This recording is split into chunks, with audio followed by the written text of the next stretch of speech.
Hello mga kachika, another day, another vlog. So, nandito na naman ang kachika niya. So, ayun mga kachika, may lakad kami. Pupunta kami sa bahay ng kapatid ng amo kong babae. So, ayan mga kachika, naka-ready na ako. May bag akong maliit, syempre. May headset, may charger, syempre. Nagdala ko ng naps ko mga kachika kasi meron ako. Baka mamaya wala akong magamit doon. Mamaya mapuno doon sa pupuntahan namin mga kachika. Ayan, malagot na tayo.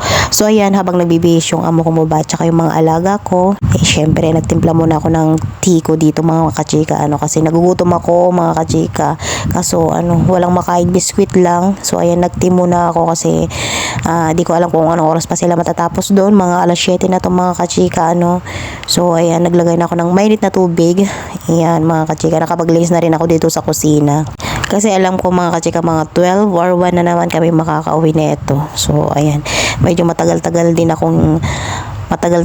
kaming hindi asya sa mga kapatid ng amo kong babae. So ngayon lang na naman mga kachika. So ayan, hayahay na naman ang kachika nyo kasi natapos na naman ang paglilinis na dito sa kusina. Bali, nagaan ko lang naglinis dito kasi alam kong alis kami. Yan, syempre masaya ako kasi syempre makikita ko na naman yung kababayan ko, yung kaibigan ko. Yan.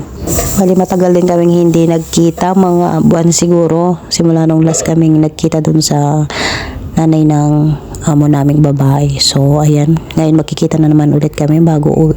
So ito pala yung tuyo tsaka dilis, ibibigay ko sa kanya. Ayan, kasi hindi na rin ito makakain kasi nga pauwi na rin ako. So ayan, sayang din kasi pag itatapon lang. A few moments later.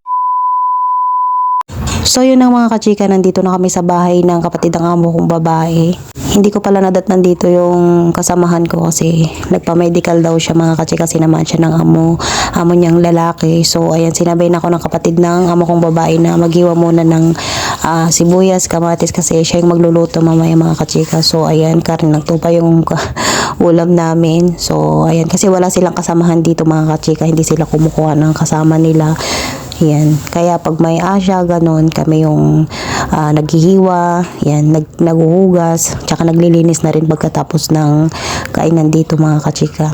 So ayan, naghiwa-hiwa na nga ako dyan mga kachika. Ang hirap kumuha ng video kasi may mga bata, tsaka yung mga kapatid ng amo kong babae, yung mga pamangkin niya, lakad-lakad sila dyan, kaya hindi buo yung video mga kachika. So ayan, nakahiwa na ako ng kamatis, sibuyas mga kachika. So ayan, hindi ko alam, parang masama yung pakiramdam ko dito mga kachika, masakit yung ulo ko kasi parang wala akong dito, hindi ako kumain ng tanghalian kaya masakit yung ulo. Akala ko nga mag-order na lang sila ng pagkain namin kasi parang narinig ko sa amo kong babae kanina na mag-order na lang, pero hindi pala. So ito na pala yung sibuyas tsaka kamatis na nahiwa ko mga kachika, ilalagay ko daw muna dito kasi hindi pa naman magluluto. Ito pala yung karne, pinalabas ng amo kong babae kasi nakalimutan niya daw nilabas kasi galing pa sa freezer itong mga kachika, may mga ice pa. So ayan, tignan nyo itong mga ibon mga kachika, ang cute nila. Bali, 4 to mag-asawa yan. So ayan, 2 dyan tsaka 2 dito. Bali, wala pa yung mga kasama ko dito. Ito pala yung merienda na binigay nila sa amin mga kachika. So ayan, so andito na pala yung kasama ko mga kachika, kararating niya lang. So ayan, nakala niya picture pero video pala. So ayan, kwento-kwentuhan lang kami dito mga kachika kasi nga matagal din kaming hindi nag-usap tsaka nagkita. So ayan, kwento-kwentuhan kami, pumayat siya. So ayan, shout out sa'yo. So ayan, so yun lang mga kachika for today's video. Bye!